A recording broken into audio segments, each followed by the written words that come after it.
Alam mo ba kung ano yung nag-iisang trabaho na sobrang hirap? Yung pinakamahirap na trabaho? Trabaho na araw-araw OT?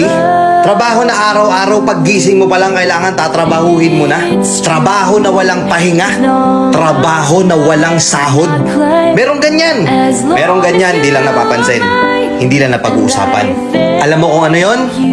Pagiging housewife. Di ba? Pagiging may bahay. Pagiging isang ina. Totoo, di ba? Nananawagan ako sa lahat ng nanay dito, lahat ng may bahay dito, lahat ng may anak dito. Panoorin niyo tong video na to kung tama lahat ng sasabihin ko. Napakahirap pala talaga maging isang housewife, ano? Pagising mo sa umaga, mag-aasikaso ka. Naglilinis ka ng bahay habang nag-aalaga ka ng bata. Naubos na yung oras mo araw-araw, matutulog kang puyat, gigising kang pagod. Tapos bukas ganun ulit. Aasikasuhin mo yung bahay, aasikasuhin mo yung bata.